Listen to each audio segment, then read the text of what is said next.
right. Okay, here's my plants. Let me grab my pens. Oh, sorry. I was in the middle of being kicked out of the studio by Jamie over here, who's trying to usurp my seat as the host of VR Download on Thursdays. I didn't have a say in the matter. He has forced me out. He's trying to blackmail me.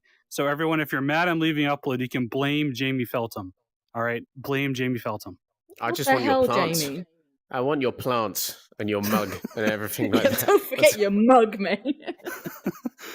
Well, hello everybody. it is. Welcome to VR Download. My name is David Jagno. That's the last time you're going to hear that. This is my last episode of VR Download. Tomorrow is my last day at Upload VR. If you follow me on Twitter, you may have seen the news already. If you follow the Upload account on Twitter, you may have seen the incredible video that Xena has created in memorial of my memory, which is already a foregone conclusion for many people at the company. Ian couldn't be here because he's too busy celebrating that I'm leaving. But thank you, Jamie and Xena, for joining me for my final episode. Hello, everyone in chat. Obliged there. Contractually, yeah, that's fair. That's fair. Hello, everyone in chat. Hello, Techno. Hello, Smash Reality, Onakazi, Mr. Riazin Beck. I don't know who that is, but hello. And nice surname. Interesting surname. It's interesting. Sounds German. Quick shout out to our members here on YouTube for Upload VR. We have Dominique Frutchman, John Westra, B.R. Shaw, Adam Hartzell, Smash Reality, Steve Evans, and as of yesterday, new member Robert Quinones. He became a member because he wasn't sure if he would be here to say goodbye to me today, and he wanted to wish me farewell and give us money, which is very kind. But if you really, really wanted to support me, you would sub to me on my personal Twitch channel, not here on our YouTube, because I'm not an employee anymore. No, you can't do that. You can't do that. Stop you are fired. Yeah, you're not here tomorrow. Me. Take your headset off. Get out of here. Get out of here. Hello. Thank you, Techno. Thank you, Charles. Thank you, Adam. Smash Reality. Everybody, thank you very much. So I mean, it's my last day tomorrow. If anyone has any questions, I guess let me know in the chat. I'm not announcing where I'm going yet. What was the worst game you played? There's my video. Here he is. What was that again? What's the worst game you've played for VR for Upload in the past 5 years? That was back in the Rift launch, VR Tennis Online. I hated that game. A true stinker. I think I gave that a 2 or a 3 out of 10. It was that was just bad. Awful. That was bad. Absolutely awful. Give us a little fill-in on this video. Yeah, so if you're watching on YouTube right now, then you might see the video here. This was back at, I think, GDC 2016, I want to say is when that was. I was playing Sing Space, a harmonics karaoke game on Gear VR. I was singing I Will Survive as loudly as I possibly could, and a crowd had gathered around. Including Shuhei Yoshida from Sony was back there in the background, admiring my voice.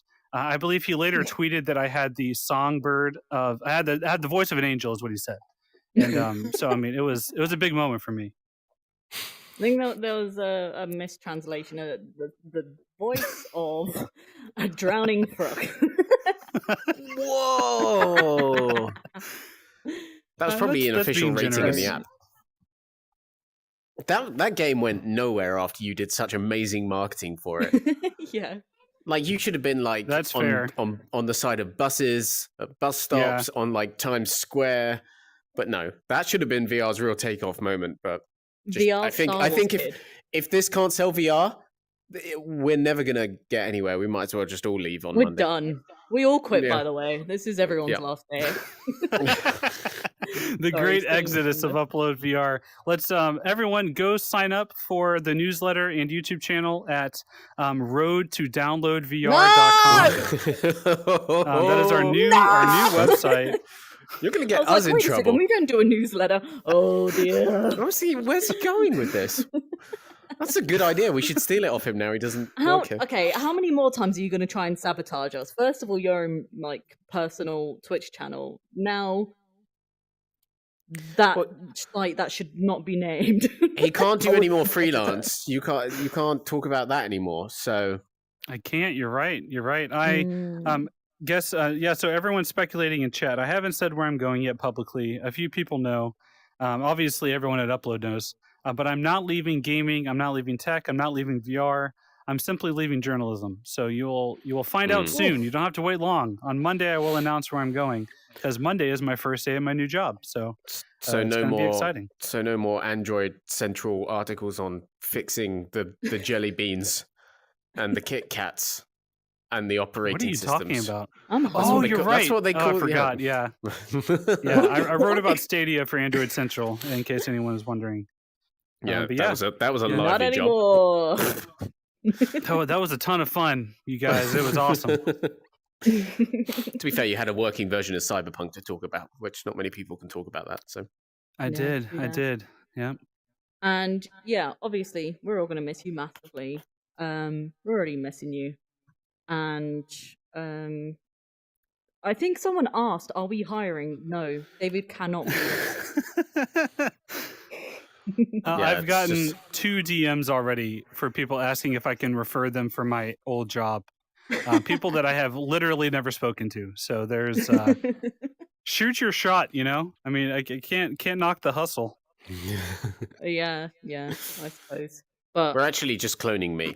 That's all that's happening. Oh God, no. Sorry, guys. But Man, don't tell the other clone. Anyway. Don't tell. Thank you, Adam. Adam said David's irreplaceable. There we go. Thank you.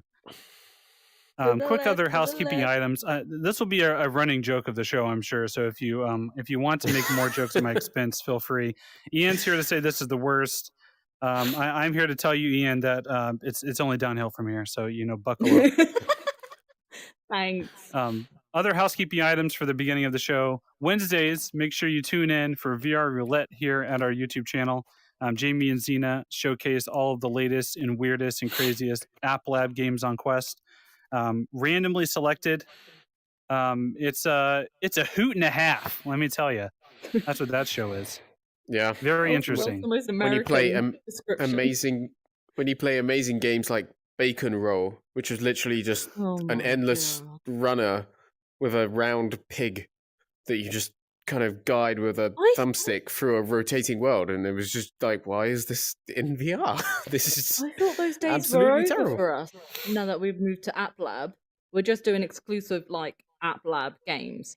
Before we did Steam VR, and it was just full of crap. It was awful. Like it just didn't work most of the time is the thing. It wasn't just like, ha, this is bad. Most of the time it was like you loaded it up and you're like, I'm still looking at the Steam VR menu. Still I'm looking at the Steam VR menu. Okay, we should not have gone live with this week's show. Oh, Gerald has a great idea. You should keep my avatar around in the corner somewhere, so it's like I never left. A mannequin. Heaney, can you turn him into a pinata? And we'll get some Boneworks level physics in here. I'm sure Heaney's working on that. And then just virtual sweets falling out, virtual candies. I love that idea. Virtual candies. That's a good idea. Or a black and white photo with the date right here on the counter. Noah says we should put a bust of your avatar in the virtual studio's hallway. I love that idea. We need the hallway first. There's not actually a door in this room. We can't actually leave. So yeah, I think it's very symbolic, isn't it? I think it was an intentional design decision that Heaney made. And I love how this wall that you guys see, this beautiful colored wall and this hardwood floor, it literally stops at the line where the camera can't see it anymore. And it's just all white nothingness. Yeah. He didn't even finish the room. That's how little he cares about our comfort. There is an interesting little cushioned stool right here, which I could be wrong, but I think at some point maybe someone will sit there for direction purposes. I don't know. Yeah, maybe cue cards, right? Yeah. The possibilities are endless at the end of the day. We could do anything. Truly with that endless. Yeah. These are all great ideas. Heaney, hope you're taking notes because everyone has some excellent ideas in chat. Smash Reality says, give me an angry face and put me behind the camera to intimidate guests. That's excellent. I should be you should put my avatar just standing here staring at the guest chair. So in interviews, everyone is just always on edge. I think that's the best interview tactic for sure. If I learned anything in 5 years of VR journalism. who's that? And we're gonna be like, what? We don't see anything. I don't know what you're talking about. Yeah. Ghosts of Uploads Past. And another quick reminder here, as we are like 10 or 15 minutes into the show with no news yet. Our upload access is ongoing throughout the month. Every month we feature a different game that's coming out or is out recently. This month was Maskmaker, which you can read Jamie's review for that on the site. We'll be talking about his review later. And we have a lot of cool exclusive reveals coming later this month for that. There's going to be a live Q&A here in the studio, so you guys can tune in and check that out here on YouTube eventually. And anyway, let's move on to the actual news discussion, I believe. There's a lot of exciting stuff to talk about because the first ever Oculus gaming showcase happened yesterday on YouTube. If you tuned in, you could have watched the stream with us live here on our YouTube channel. You can see the archive if you'd like. Xena also filmed an incredible recap video, so if you just want the highlights in 3 or 4 minutes, you can watch that instead.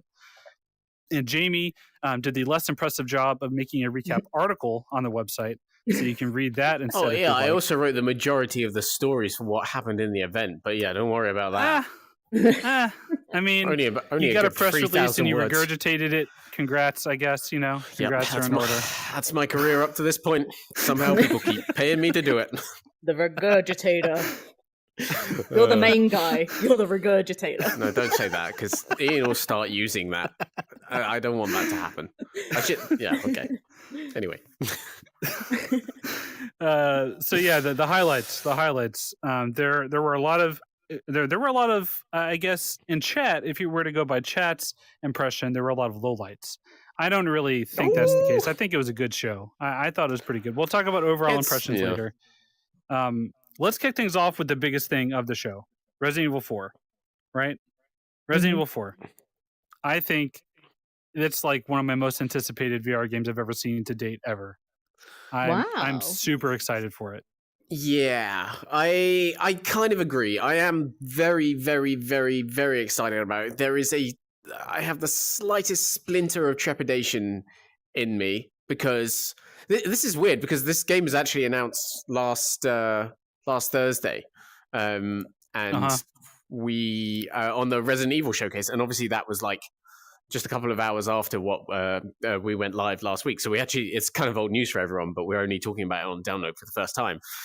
I think Resident Evil 4 makes loads and loads and loads of sense for VR if they do it right, because it's a very interestingly paced game. Like the combat system is probably to this date still my favorite third-person shooter combat system out there. Is it so the original? You don't like being able to move when you shoot, really? Well, I think in terms of Resident Evil 4, that added so much, and it's so much of the reason why it works, right? Like you had your back against a wall in the village at the opening, and you had to like calculate how many different enemies you had where, and you really had to like work out where your next shot was going to go and spread it across that entire crowd. And if you can run, like fair enough, they made that work in 7 and the remake of 2 and everything like that, but for this specific game and its design, it worked perfectly.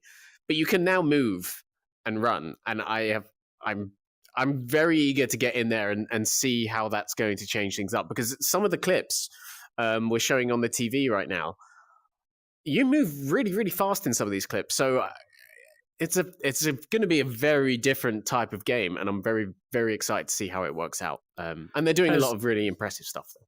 Has anyone kept an Excel spreadsheet of how many VR games let you open drawers to find ammo? Is that like a running list somewhere? I can make a good SEO one later if you want. Like I can. Okay, yeah. I think that would be a good topic for discussion, because I think I definitely get a lot of Arizona Sunshine vibes, which I mean, I know that that's an easy comparison to make because that was the original VR zombie shooter, but I think everything from just some of the way the physics handle to the way you you loot desks, and I don't know, it gives me a similar impression, which isn't a bad thing. But I do think it kind of goes back to that point that so much of VR now is retreading common ground that we've seen before. Like if you look at the showcase, there was a lot of zombie games, right? There was a lot of, After the Fall, Resident Evil, and then you had like another horror game with Wraith, and so it kind of it felt like there was a theme, which was clear, but I'm just wondering if, people are getting tired of this type of stuff at this point. Yeah, well, you see it in the chat a lot of the time. They're like saying, oh, it's either zombies or whatever. And to be honest, it's never gonna die. It's never gonna die, is it? Like everyone loves it. You look at non-VR gaming, and it's still super popular. Yeah. Zombie mode in Black Ops Cold War is super huge, and Resident Evil is going strong as ever. And I mean, it's zombies. Kind of people love zombies. So a zombie apocalypse at the end of the day, it sounds weird, but a zombie apocalypse is a fantasy, right? It's like kind of lawless land where we're all like what would we do? Like which building would we hold out in, and where would we go to get a weapon and stuff like that? Everyone's thought about that stuff, and VR like represents the first time you can actually do that and actually feel like it. And a lot of games are still in the pursuit of really capturing the whole zombie experience, right? Like Arizona Sunshine and everything like that is the minute to minute when you're discovered and you're firing a gun, but there's not much in terms of like the barricading the doors and stuff, which is what Resident Evil does. So I'll be very interested to see how that holds up. There's some other things that how are they going to do, like the suplexes and the punches and the leaps over the like some of the incredible like gymnastic action that Leon is capable of. That's is it going to like transition to the screen? Because we know they're going to do the screen for the cinematics. Are we going to watch like that? That would there be was a a clip. messy. I don't know if you noticed it. There was a clip here where he jumps across a bridge. It zooms out and shows it in third person. So maybe they'll just do that. Oh no! Do you mean it's the rope bridge? I think so. Yeah. So what's happening there is they're actually showing the teleportation, which is you choose where to teleport. Leon runs there. Okay. And then you go into the camera view, which is we saw that in like From Other Suns and stuff like that. That's it's a less used technique, but it's pretty cool. Chris Richardson has a good point that zombie games and stuff really only get boring when there's nothing new, right? And I think last year we had a good example of Walking Dead Saints and Sinners, an IP that everyone is tired of. Managed to be one of the best VR games to date, and that's because of the quality of the game design and the attention to detail, the VR interactions, and all those things. And I'm not going to say that Resident Evil 4 VR won't have those next level steps in VR design, but the fact that it is a remake of a very old game makes me think that it probably won't go that far on the interaction front. Maybe I'm wrong. Hopefully I'm wrong, but from what I've seen, it looks like a very capable port with a first-person perspective, but I'm not sure it's going to, take that next step or not. Yeah, no, I agree. With, like keeping the animations, right? They're going to keep a lot of the older stuff. Yeah, they have the exact same animations. So is it going to be too easy? That's one thing I'm going to be really interested to see, because obviously Resi came out on the Wii, and it was like infinitely easier with the motion controls, right? And now it's the next step for motion control. So is that going to make it like an entirely different experience? She did say, Ruth, I can't remember her second name, but the presenter in the showcase said Ruth, that I forgot her last name. That they're like adapting enemy behaviors for like the changing camera view and stuff like that, which I think is really fascinating. I'll be really interested to see if it's noticeable really, and like what that really means, because they can feel the laser sight. Insane. Yeah, I hated that. So I'm hoping that's less frequent now, because that kind of drove me crazy. But yeah, it's going to be interesting, I think. From like the footage that we're seeing here on the screen, if you watch the gameplay footage, we have a collection on our YouTube channel.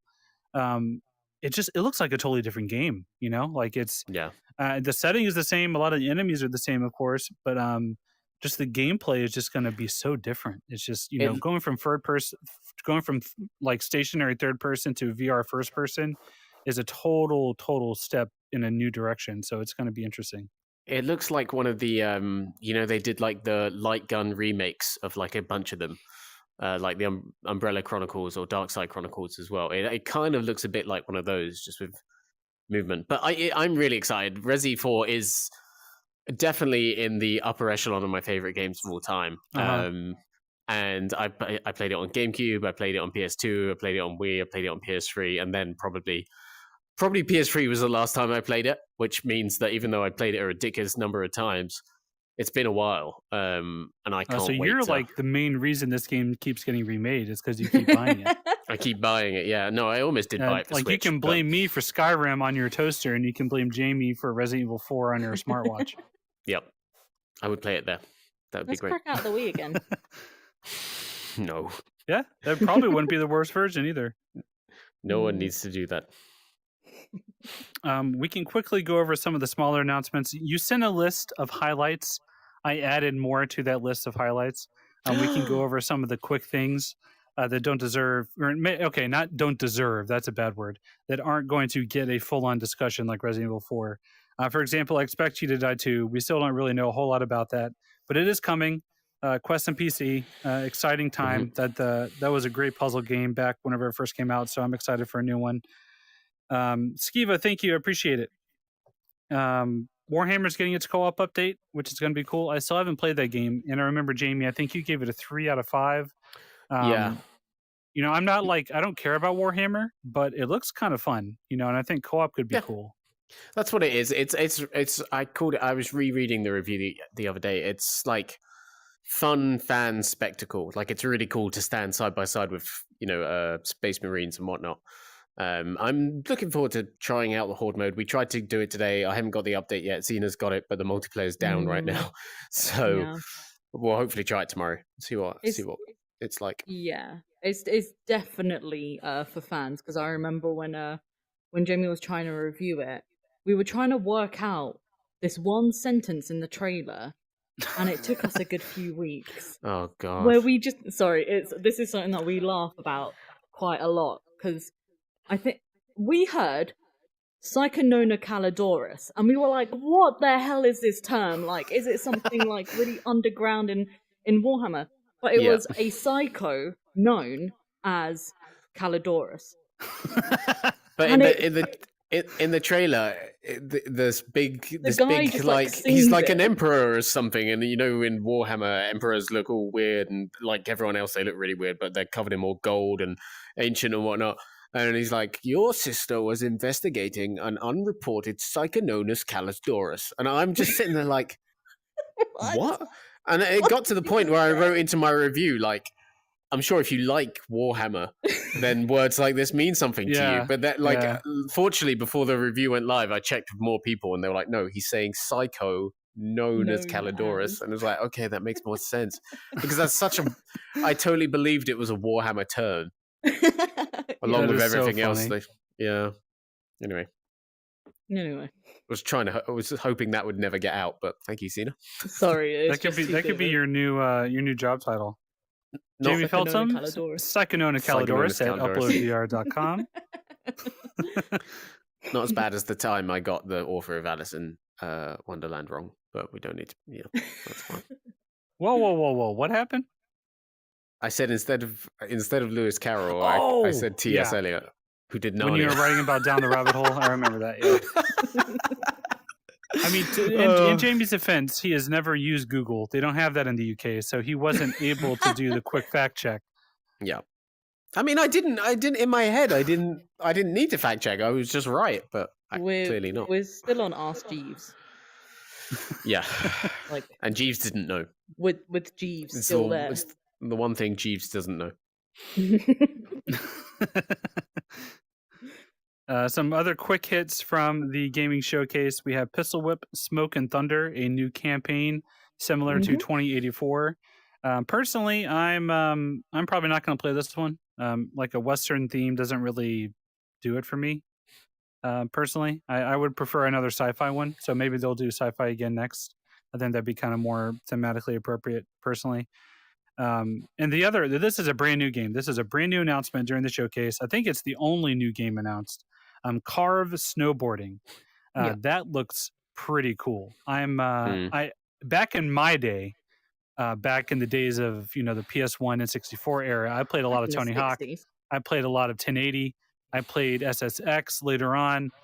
Those are games that I grew up with. So this is very appealing to me, just on a pure nostalgia level.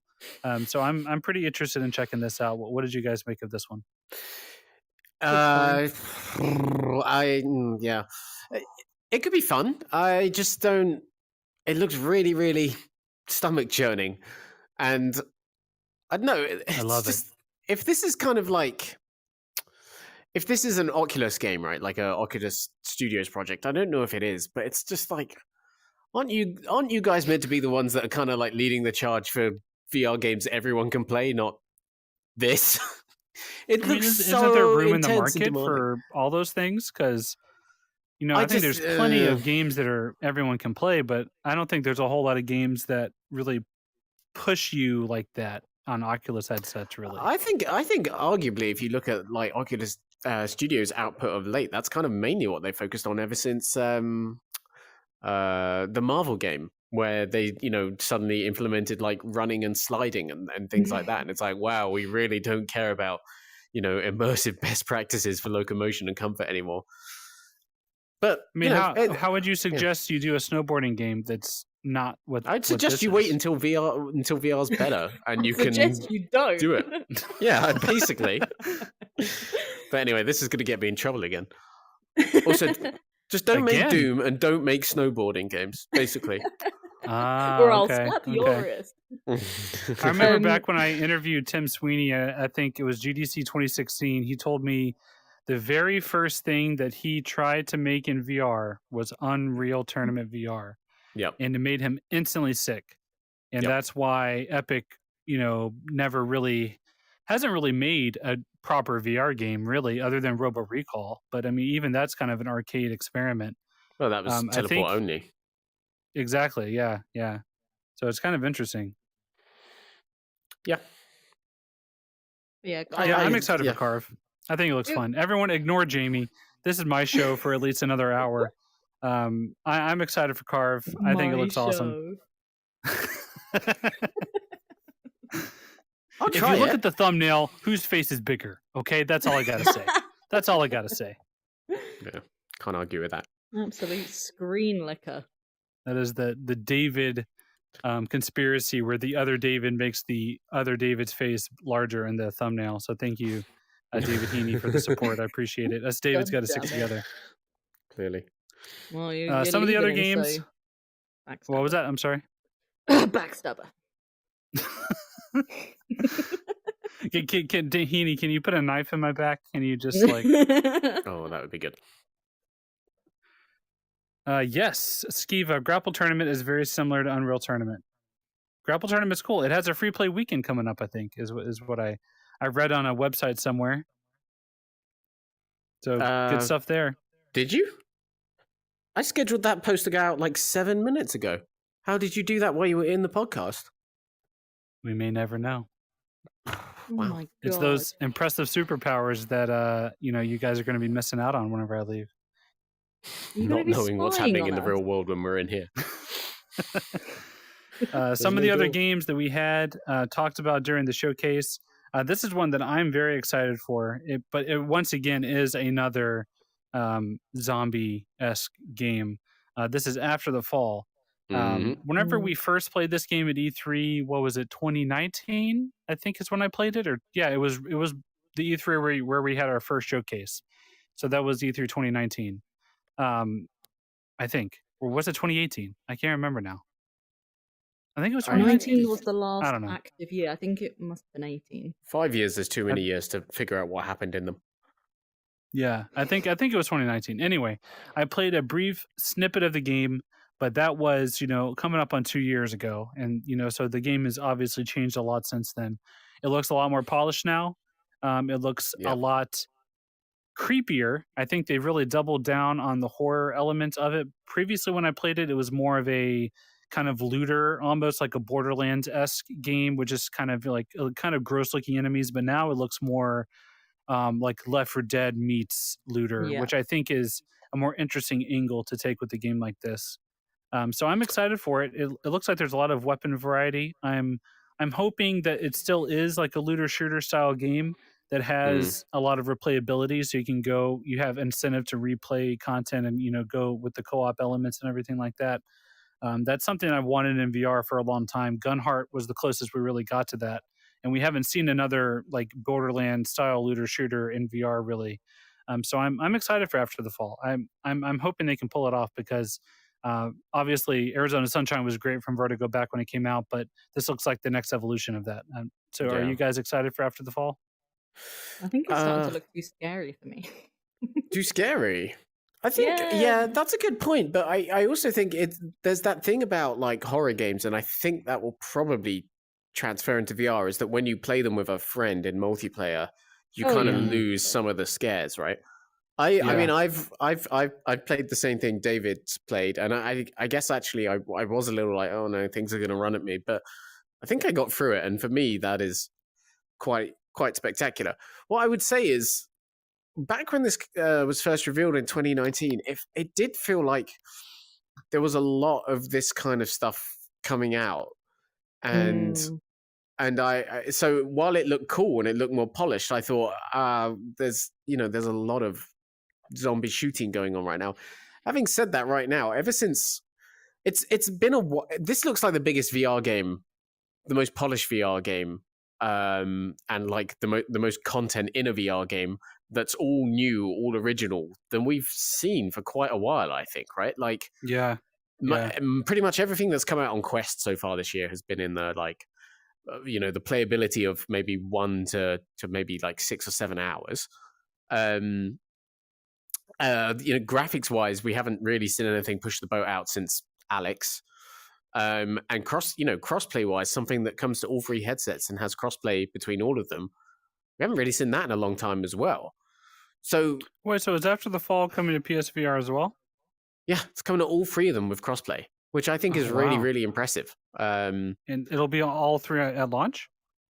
That's the plan, they say. I mean, they originally planned to launch in 2020, so if now it's coming in summer 21, that's a significant delay.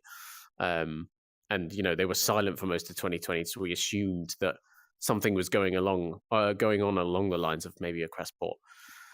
Chris in chat, the game you're thinking of is Frostpoint.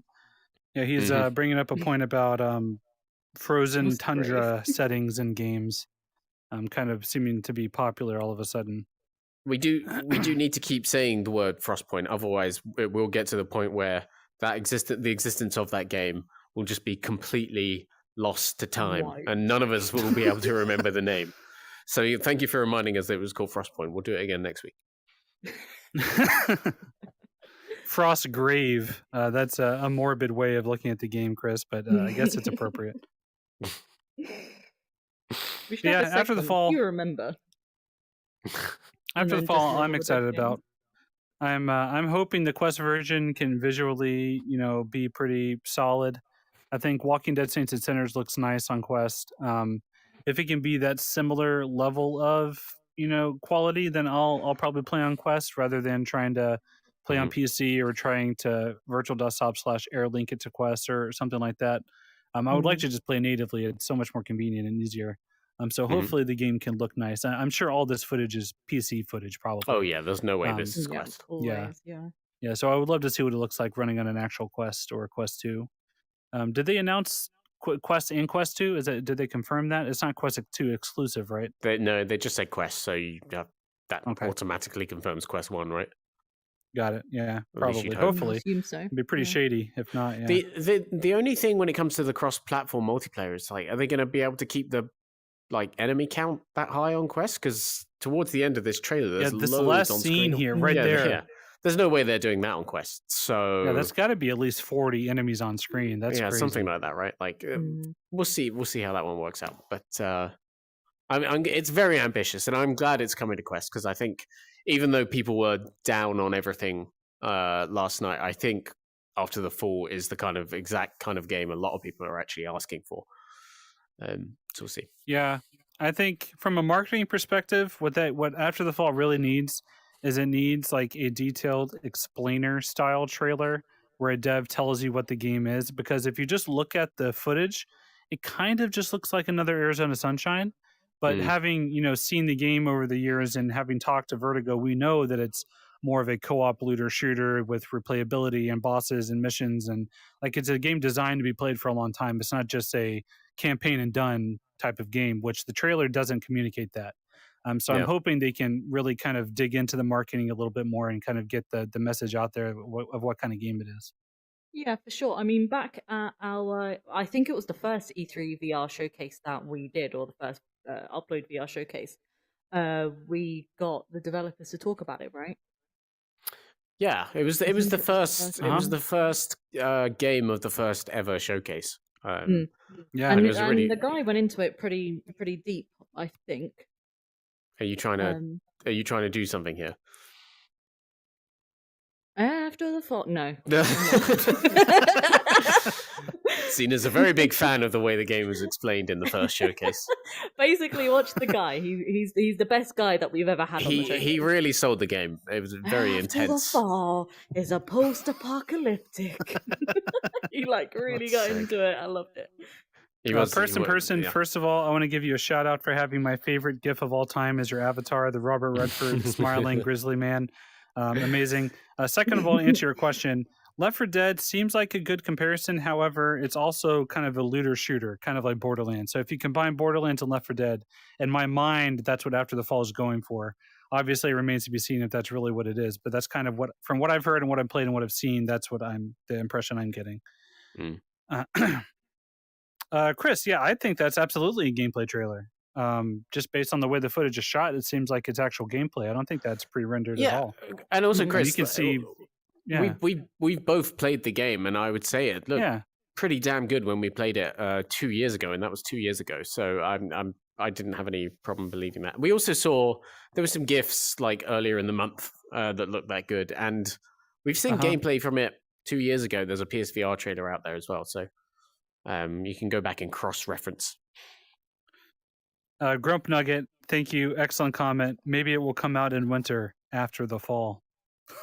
Oh my god, why have I never thought of that? That's so good. Excellent.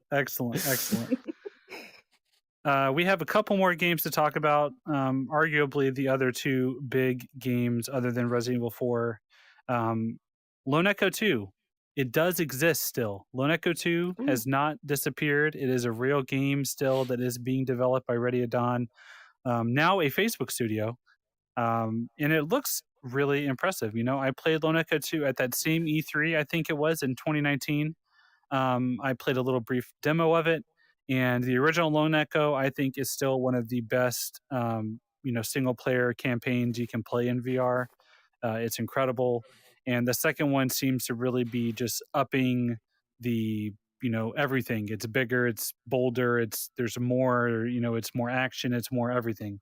The trailer's a little misleading there if you just look at the footage. It shows a Quest 2 at the end. It's a PC VR only game. So if you play it on Quest 2, you have to use Oculus Link or Air Link or Virtual Desktop or something like that. It does not work natively on Quest. It will not be in the Quest store.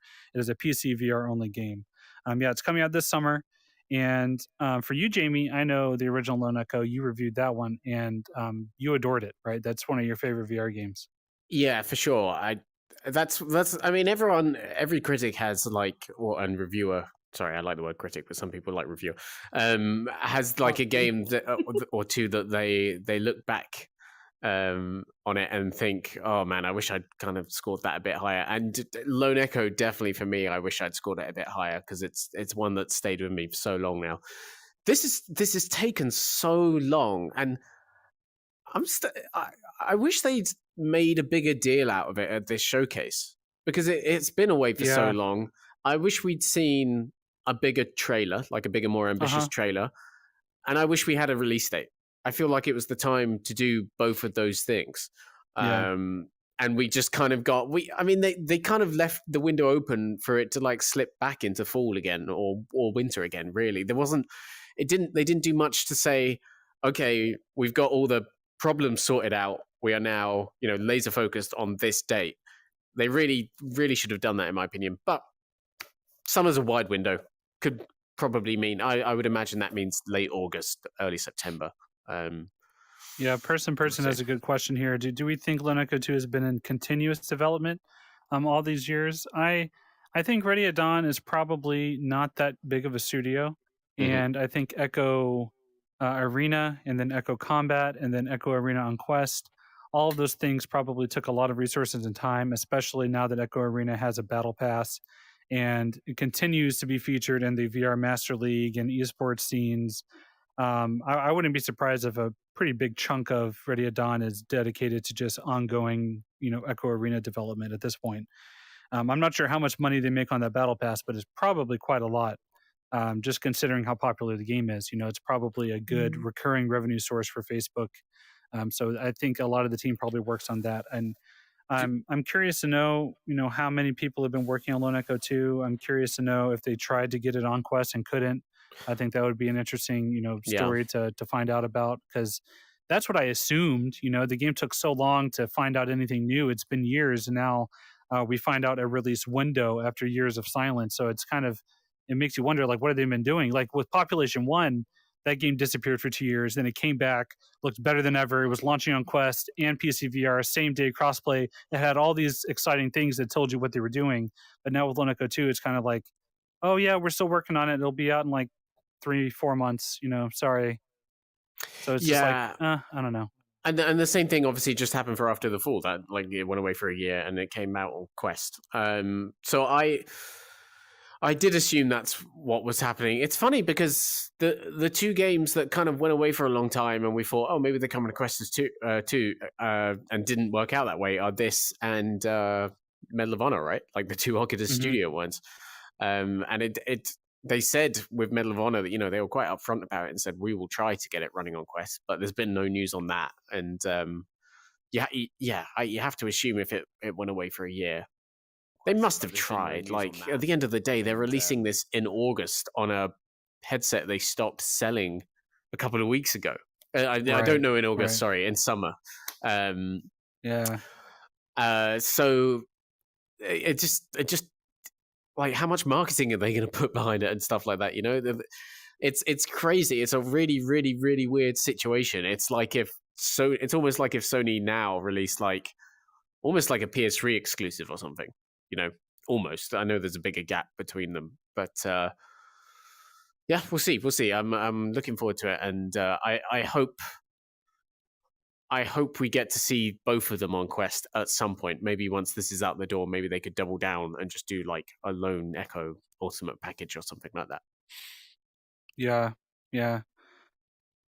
It's interesting because I'm excited for Lone Echo 2. I really am, and I hope that it lives up to its potential because, if it sells well, hopefully that leads to a larger franchise that continues to go on and prosper and everything. Because it's back when Lone Echo 2 was announced. Wasn't Lone Echo 2 announced before the Rift S was announced? Like that's how long it's been in development. Yeah, it was. It was. They first said like the characters will return like later that year, so 2017. Yeah. So we're talking, it's weird. It's almost like this showcase of games that have been away for so long because obviously it's 5 years now since Arizona Sunshine. So the development cycle of After the Fall has been huge as well. I almost said Laughter the Fall, which will be the name of our streaming series when that game comes out. I mean, it's a good sign though, right? Because now, like people from Oculus have said, is we're getting games that have been in development for 4+ years, which is a typical AAA development cycle. That's what led to games like Blood and Truth happening. That was a studio of over 100 people working for years on a single VR game, and that's exciting. That's what led to Half-Life Alyx. That's what led to Walking Dead Saints and Sinners. Like most of the best VR games have come out of that sort of long development cycle. Every now and then there's a breakout like Beat Saber, but for the most part, it's usually like a very long concerted effort. So it's exciting to see that with a sequel to a VR-only game. A new IP that began in VR and is now getting a sequel, and it's had 4 total games in its franchise. You don't see that very often in VR, so it's pretty exciting. It's definitely got vibes of like it being VR's Half-Life, right? Yeah, I think that's a really good comparison to make. Yeah, genuinely.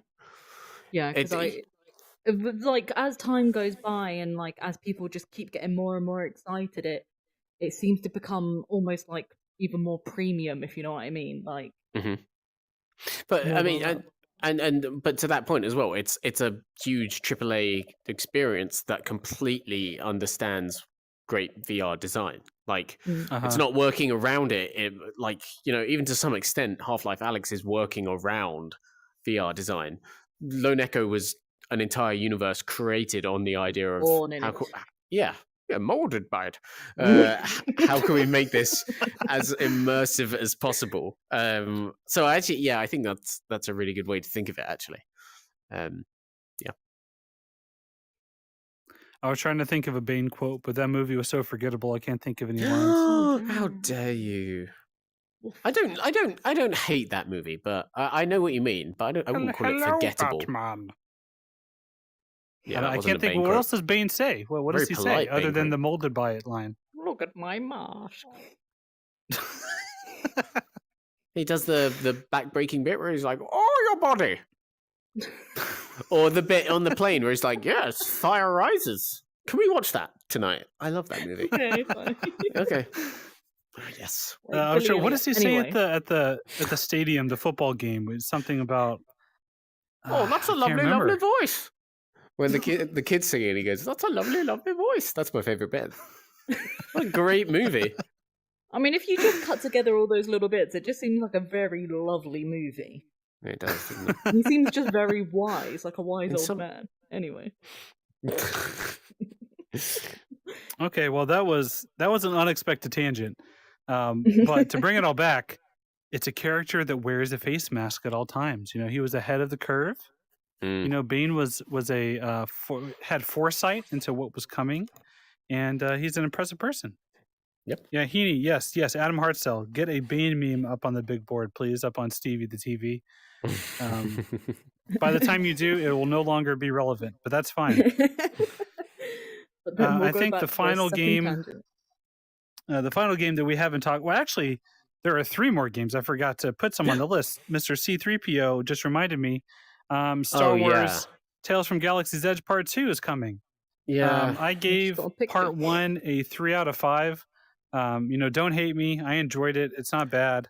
But I just thought it was a very, very basic, simple, you know, corridor shooter that had fancy window dressing around it, which, you know, is fine. If you love Star Wars, you'd probably love it. But, you know, I got a little bored with it. It was fun. My favorite part of Galaxy's Edge Part 1 was at the little cantina you go to. If you look out the window, you can see the actual spot in Batuu that you go to in Disneyland. You can see where the Millennium Falcon is parked. You can see the exact path, the street that I've walked down before, where the line for the ride begins. Like, it's all right there. Like, they actually recreated the entire area, which I thought was the coolest part. But yeah, Part 2 of Galaxy's Edge comes out, I think. I mean, they said this year. I don't think they said anything else beyond that. Yeah, this is like, I understand. There's 2 sides to everything with this showcase, and everyone's saying, "Oh, it had too many zombie shooters and stuff." This is the bit where I think we can all agree in unison. If all you have is a bit of concept art for an obscure Star Wars character, maybe just leave it for a couple of months, guys. Just leave it out. No, and no one needs to know that Bo-Katan or whatever his name is going to be here. And here's some concept art of him. Oh, but he looks like all the other Star Wars creatures of that species. Get excited. No, just wait until you have something concrete. It just ties into this weird. That was the part. It just ties into this weird narrative with this game of being weirdly rushed out the door anyway. Like, it obviously wasn't finished, which is why it needed a part 2. It needed to release next Christmas, not last Christmas, clearly. And there just continues to be a bit of a under delivery, I guess you'd say, in my opinion. Yeah, I mean, part of me just wants to imagine how much more exciting and impressive it would have been if they just waited and released it all together as one package. Exactly. Like the original, the first episode of Galaxy's Edge, the best part of it was the Jedi side story. It was like 20 minutes long, and it was some of the best like VR moments I can recall having. Like, it was just so epic. You get to meet Yoda. You know, I'm not going to spoil what happens, but there's an incredible scene there, and I streamed it here on the YouTube channel, and I just had an amazing time with it. And it was such a brief section of the overall package. But if they just released them together as one single, 8+ hour long Star Wars adventure, like I think that could have been pretty amazing. Like I'm still going to play part 2. I'm excited for it. But I do think some of the impact was lost by splitting it up like that. Yeah, it was. They had that live, and they still use it. That live action advert where she says, "What have you got, Oculus?" And they put it on, and you're in Star Wars. And the entire reason the game came out in the entire reason they came out. Oculus, It sounds like you're trying to do an American doing an impression of a British voice. But that's what the voice sounds like on this advert. I promise you. And the entire reason it came out last Christmas is because of that advert, right? They needed that there. They needed to put it, even though they could have gone with Vader Immortal for another 6 months or whatever. What have you got, Oculus? It's Dokonga. My favorite Star Wars. Onikazi has a good Bane quote. Take control of your city. There you go. You're usually pretty good. You're usually pretty good at impressions, but that was dreadful. Yeah, that was bad. Yeah, that was not my best. Everyone in the chat, come up with some impressions you want to hear me do before the show's over. Yeah, you have. And I'll do a bunch of impressions. I'm not very good, so I apologize in advance. You have to pay for each of them, like PSVR Without Parole did. Oh yeah, super chat. Super chat donation for either something you want me to say or an impression you want me to do. Make it happen. Make it happen, chat. Ian said, check the images you can cast. Okay, what has he done? Oh, no. What has he done? This is... Oh my god! Oh no. Oh Whoa! my god! What the heck? What? That's incredible. Oh my god. How did this happen? Ian, did you do that? Ian, what the hell? No, there's no way. That must have been Heaney. Or Ian, if you did that, you have been holding out on Photoshop skills for the last 5 years, my friend. What the hell have I been messing around with? Like, you do it. That's incredible. Okay. Wow. That's going to be the thumbnail, isn't it? That has to be the thumbnail. Oh, for sure. I just don't know if that, at some point something like that could be counted as evidence in court. If something happens to David. That's weird. Okay, everyone wants to hear my impressions of the Upload staff, so let's take a quick break here for me to do these. Okay. All right. Ian Hamilton. Okay. Oh no. Oh, jeez. You've started very, very high there. You have to work your way down from Ian. Yeah, that's my Ian. Okay, here's my Jamie. Hello, mate. I never say mate on this podcast. It doesn't matter. Okay, here's Xena. Jamie, what the bloody hell? David, what the bloody hell? Oh, you've got a Yoda. Oh, here we go. Yoda impression. Okay. Oh my God, chat is going too fast. Hold on. Okay, here we go. Okay, Adam, here it is. Fear is the path to the dark side. Fear leads to anger. Anger leads to hate. Hate leads to suffering. Thank you, Kermit. Yeah. Jigglypuff. Jigglypuff. Oh, Smash Reality did that Photoshop. Wow. Oh, that's impressive. Wow. Thank you for that. Oh my gosh, that's incredible. Oh, that's amazing. Adam, thank you for the $5. Let me do my Kyle impression real quick. Let me think here. Well, you see here, I'm a dad, but I'm not as good of a host as David. No! There's my Kyle impression. Interviews. Smash Reality says spot on impression so far. Spot on. Who else? We have Heaney. Let's. Well, what would Heaney say? Heaney never talks. I would love to hear your Heaney, please. Oh no! Come on. Heaney never talks. I don't know. I mean, he talks Irish, and you know he does. Yeah, but I'm bad at accents. I'm really bad at accents. Yeah, that's why I want to hear it. Adam said he wants his money back.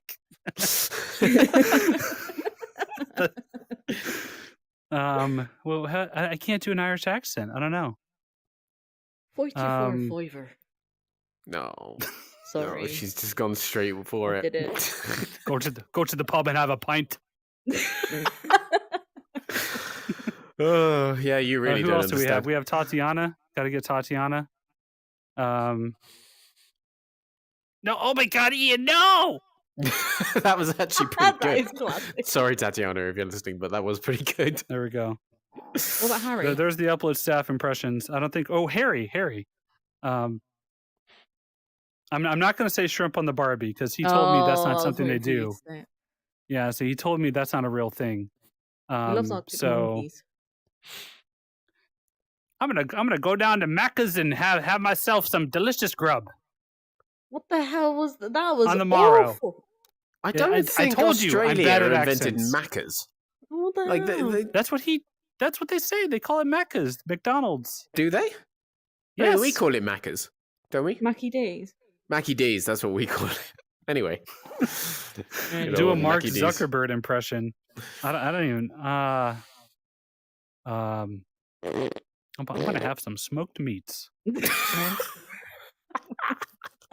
I can't do impressions, you guys. That's what you're paying for is sort of the bad impression. That's what it is.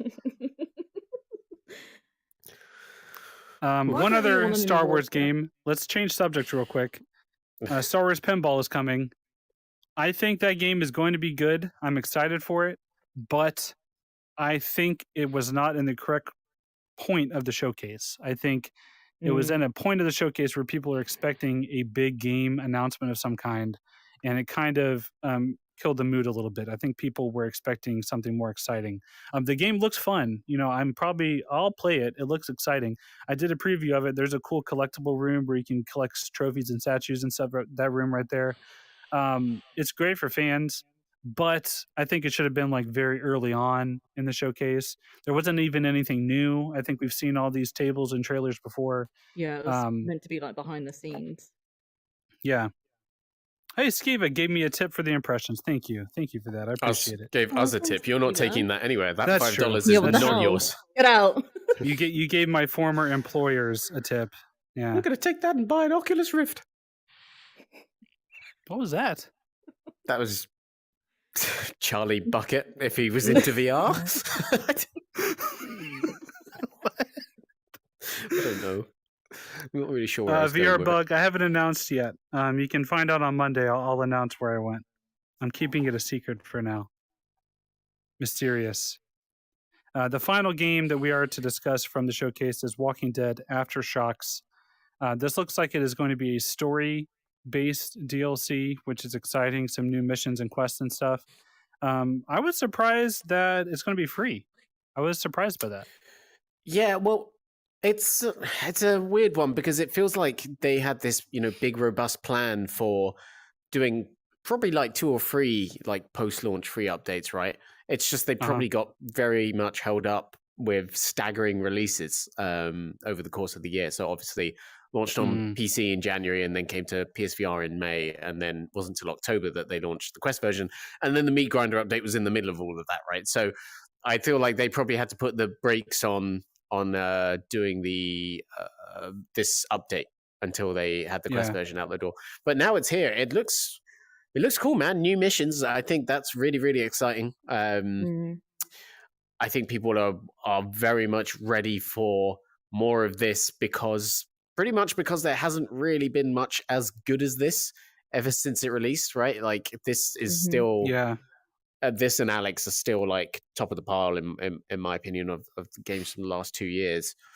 So I hope there's a lot to it. It seems cool that they're playing with this idea of like, so in the original game there was something called the Reserve, and there was loads of supplies hidden in the Reserve, and they're going to bring some of those like ammo caches and stuff out into the world. So it seems like there might be a focus on like changing the different types of gameplay.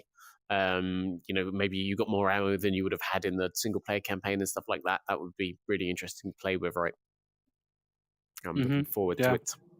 Yeah, 100%. I swear it was only like last week you guys were like, oh, we need some more like expansion on the story and stuff like that. I hope that is like a true expansion on story missions. Yeah, Yeah, for sure. yeah, for sure. Yeah, This is a game that I'm excited for a sequel. Maybe in a couple years or something like that. I hope it's not the next thing Skydance does. I would love to see either something new from them or a proper Archangel game, that really takes advantage of what they learned from their PvP expansion and takes that over into the campaign for a new mech game. Because there have been some good VR mech games. I think Iron Rebellion is a relatively new one. You had what was the one that was super immersive in the cockpit with a lot of hand interactions? Ex Machina, I think was the name, Yeah, I think or that was something it. like Yeah. that. That one was cool. It was very PvP focused. Archangel Hellfire was their PvP version, but a good single player story is what I want. Like a Pacific Rim, like 8 to 10 hour long game, Gundam, anything like that would be cool. So maybe that's what they'll do. Maybe they'll take what they've learned and do another Archangel game or something. I think that'd be really neat. Yeah, that would be cool. I hope we get. I hope there's a team at Skydance working on Walking Dead 2, right? Because as great as Saints and Sinners is, the sequel can just take that foundation and keep building, try and iron out some of the bugs that the game had, add in more physical interactions, and it's just going to be absolutely amazing, I think, if they are Vox doing that. Machina. Thank you, Charles. Oh, yeah, that was I was thinking of the movie, the Oscar Isaac. Oh, yeah. Yeah, and the Alicia Vikander, I think is her name. That's a great movie. Domhnall Gleeson. That is a really, really great excellent movie. film. Yeah, so if anyone has any further comments or questions about the Oculus Gaming Showcase, let us know down in the chat. I think overall, it was a good showcase for our first showcase. I mean, we can speak from experience for once here about something where we know what it's like to put together a showcase. Yep. And how difficult it is to get trailers from developers on time that fill time slots that are, the right cadence of footage to put between things and organizing the order. And they had someone that was discussing the footage as well on screen and trying to get the right personality and right energy level. Like there's so much that goes into that kind of thing that is hard to really understand or comprehend. And Xena, you more than anyone know exactly what that's like. So for their first showcase, how do you think they did? I think they did all right. That it was so fast paced. It was like, oh my god, I haven't had time to get over what I've just seen. They've just kind of gone on to the next one. Facebook has like quite a robotic personality when it comes to this gaming stuff anyway, and obviously it's their first one. Who was that guy from the Capcom stream of the Resident Evil showcase? Oh yeah, he said he was a producer at Oculus. I had never seen him before. He was really cool, and he had the personality for this kind of stuff. Not Mike Verdu, but the other guy. Yeah, you're right. No, I totally definitely agree. not. Little stiff. Yeah, little stiff on the screen, old Verdu. But I mean, public speaking's hard, right? But it's I agree with you. It's like he said Twitch as if he'd never heard what Twitch ever was. He was like, join us on Facebook. Yeah, I know Facebook. And looks down at screen. Twitch? Whatever that is. Well, I think it was more like a don't you dare join in on Twitch. He's just giving Facebook, Twitch. I feel like what you said about like they were getting through it really, really, really quickly. I guess full disclosure, like we knew most of the stuff that was in there ahead of the time, under embargo, obviously, and it was like 7 minutes in, and I looked to Xena and I was like, they're already like 4 of our like 11 stories in. How fast is this going to go? And it's Nintendo I think Nintendo is the only company that really has it down at the moment in terms of how to do these things. Sort of announce the news, show a really cool trailer or show some really cool gameplay, then spend like 30 seconds giving the details, move on. Whereas there's something very weird about the way they're showing Resident Evil 4. First of all, like they haven't shown a trailer in 2 showcases, and we've only got these splintered clips of gameplay. And I appreciate that yesterday they were very clearly trying to communicate to a lot of people just how in depth of a remaster this was, and to the extent they're going with it. But at the same time, there's got to be a better way to do it than this kind of 5-minute chunk that was mainly not looking at the game, right? Like that that was strange. I really like the idea of being in the Oculus Home environment, and it was really well produced. Cool. Yeah. But yeah, what you're saying, I think, is absolutely bang on, Z. Like, they have this kind of, every company has this corporate tone because all companies are corporations. None of them actually, really at the heart of it care about like any of us or the passion of this kind of stuff. And gaming companies in particular, have gotten better at ditching that kind of persona in the last couple of years. Like Nintendo has done it for a long time now, even in the days of like Reggie, who was really just this giant corporate overlord. People loved him, and they managed to get over that. Sony did it for a long time with Sean Layden and the PlayStation experience and everything like that. Microsoft are right in the middle of it right now with everything Phil Spencer's doing in this kind of gamer first strategy that he's running. And Facebook it still feels like Facebook is finding its feet here and trying to find some sort of tone and personality. And some of that is because... Okay. Yo, I think we're back. Hello again. All right, I think we're back. Tell us if we're back. A good point people are saying in chat is Horizons. Where was Horizons? Oh God, I've just forgotten. I've just given up on that.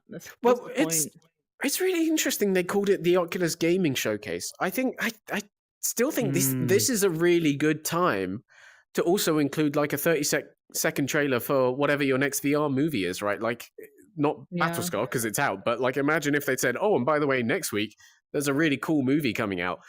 This platform is bringing all these types of experiences together, and I think it would be really cool if they started saying, no, this isn't just gaming.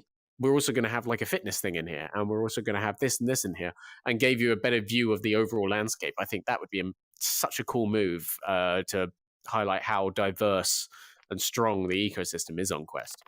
Hey, do you remember when we showed in one of our showcases Abe VR? What was it? The second Abe? Oh, yeah. Where the hell did that go? What was it? Abe, the one with the robot that murders and then people. Some pig came up on a platform like it was going to get... What the hell was that? And then it just went. That's the Hammerhead of... They ended up getting into like a lot of the kind of volumetric capture business. I'm not sure how much content they actually do these days. Outside of that, they do a lot of higher work. But that looked really cool. That is a shame. Yeah. Sorry, I just thought about that when you said about movies and that. I was just like, damn. Xena doesn't like that game because it single-handedly completely derailed the audio mixing of the original showcase. It was brilliantly leveled out all the way through, and then just basically 2 minutes of Hans Zimmer Inception at like full volume. Everyone started complaining, and I was like, no.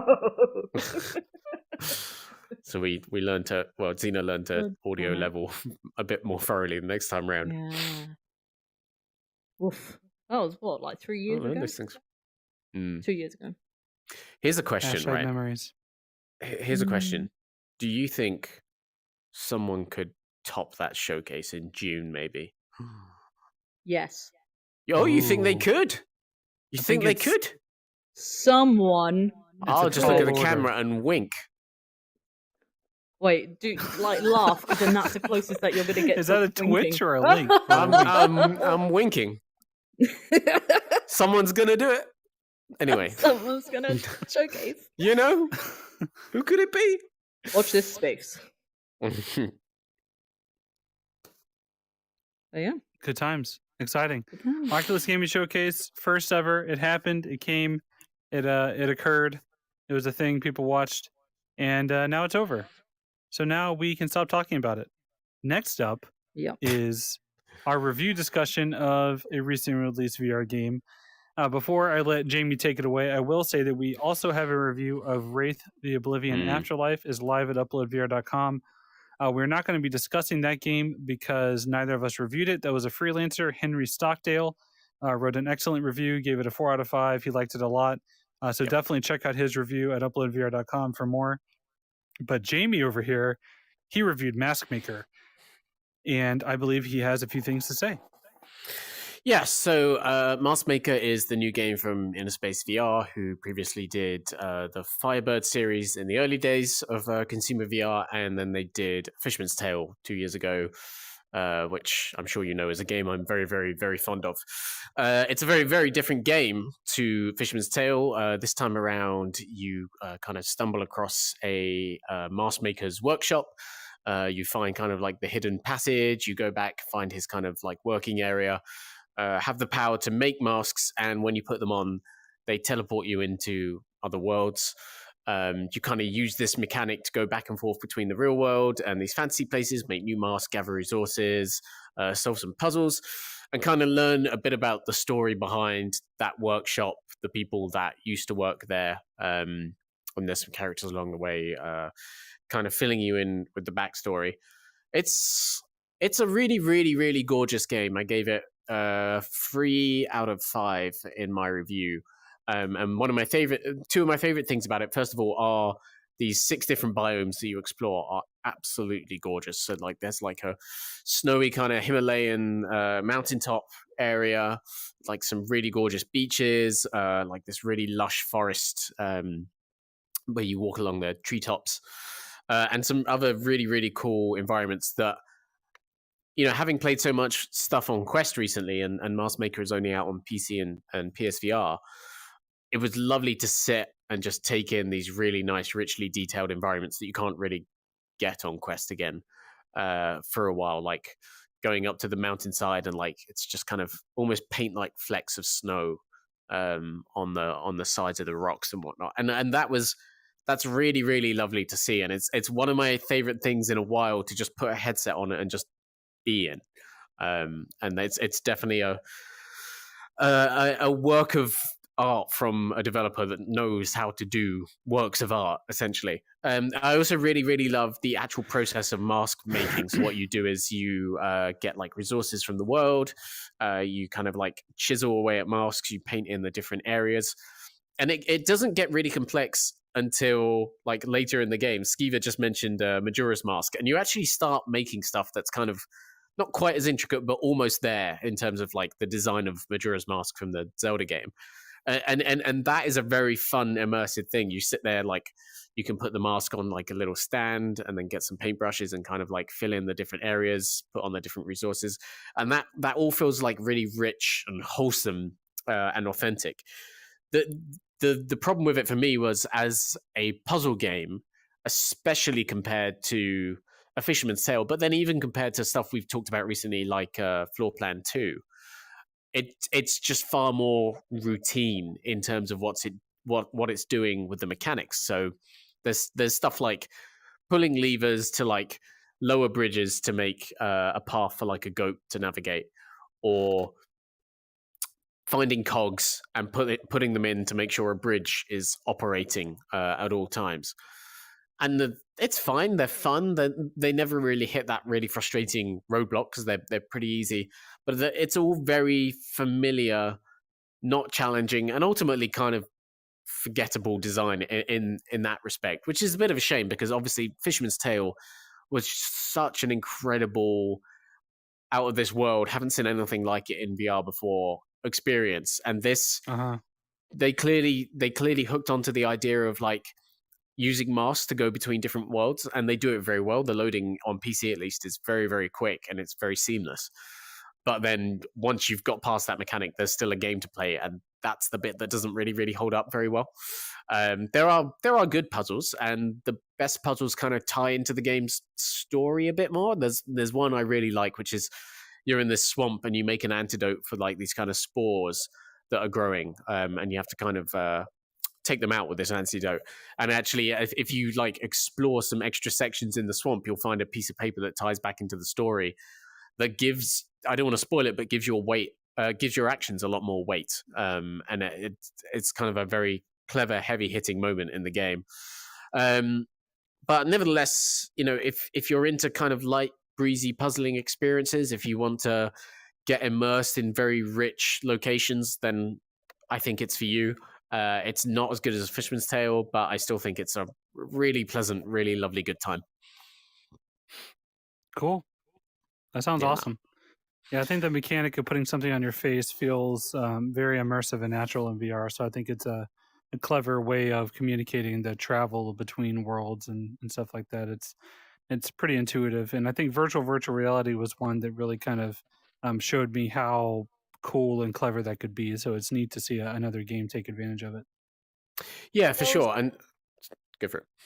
I was going to say that there was one bit of gameplay that really drew me in, which I think was a body motion capture. Like it was the masked people dancing or doing kind of looks like a tribal thing. That looked really good. Yeah, that is cool. And if you've seen Firebird, that actually, the first two things that Innerspace did for like the Vive and the Rift, those are, essentially VR ballet performances. And so in some senses, it's kind of almost a sequel to their work there, which is really, really interesting. Also interesting that they did the motion capture for that stuff at Quantic Dream, the guys that did, Heavy Rain and Detroit and everything like that, because it's some really fantastic accomplished work, and it's really, really cool to watch in VR. It's kind of like, it's almost like a little Cirque du Soleil full VR experience rather than those 360 videos they put out. Yeah, I really like that. Word. Cool.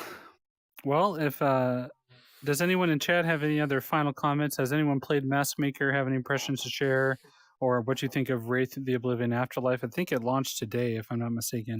So it launched 2 hours ago. Yeah. So if anyone intends on playing it, let us know down in the chat.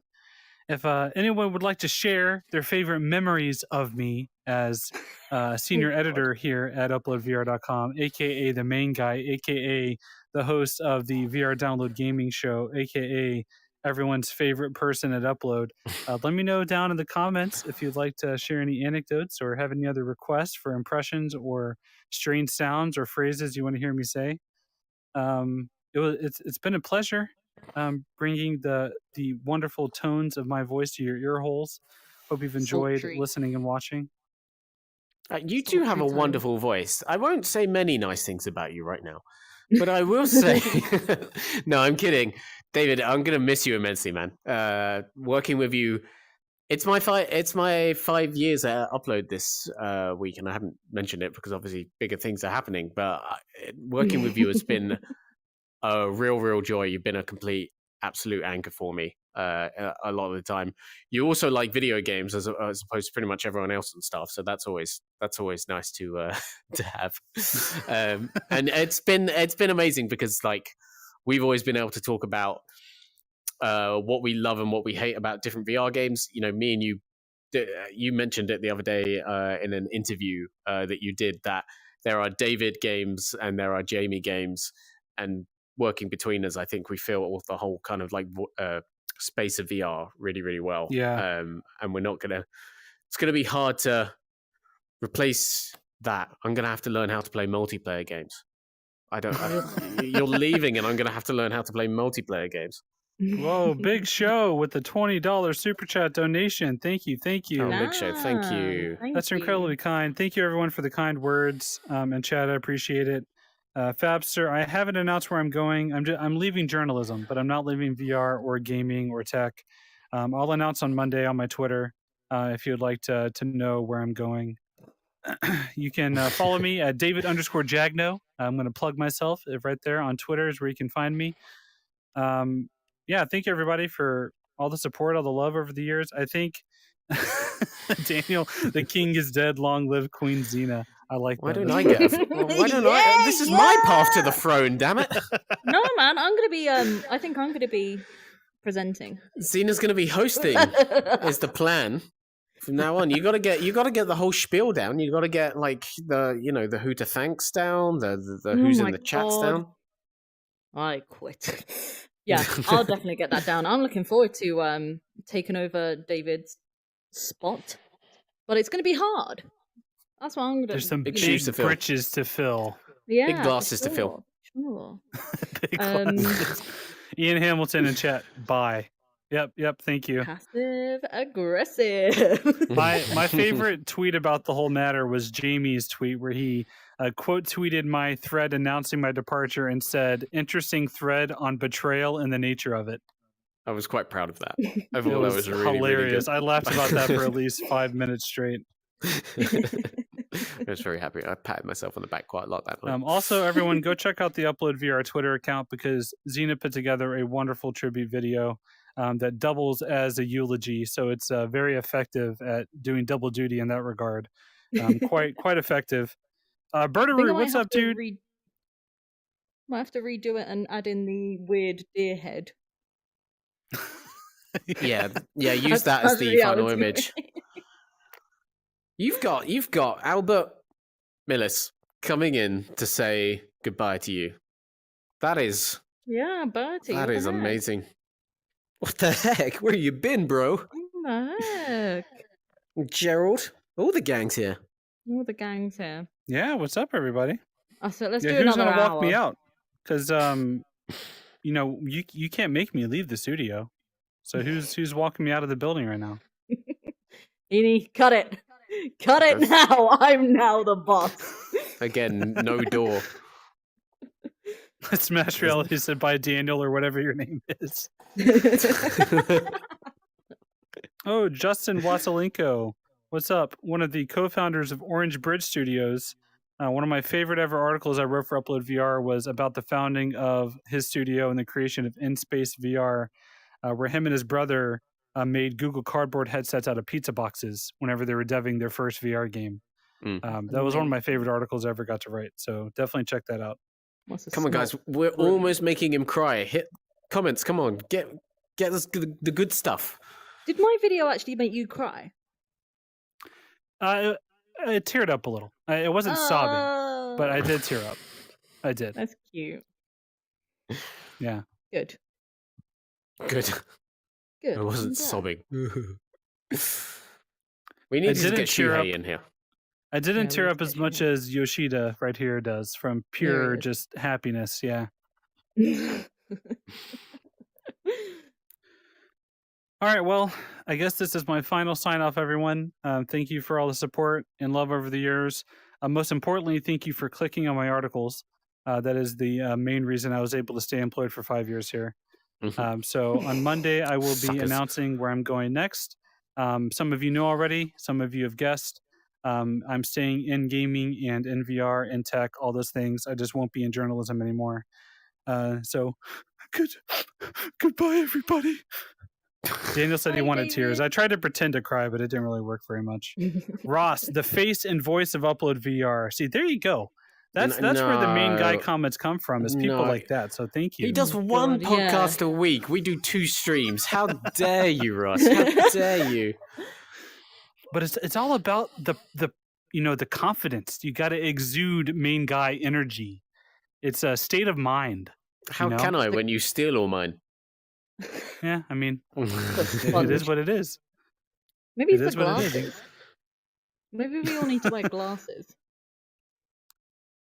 Oh, thank you, Kylo. Thank you very much. I'm not going there. Kylo is someone that has been in my DMs over the years, asking questions and game recommendations, and we chat often. So, yeah, thank you, everybody.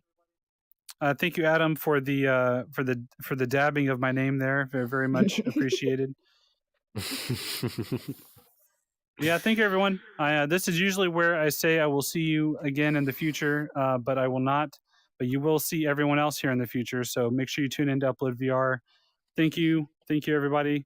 I hope you have a wonderful weekend, and I will talk to you guys on Twitter, perhaps, if you decide to follow me and hang out and chat.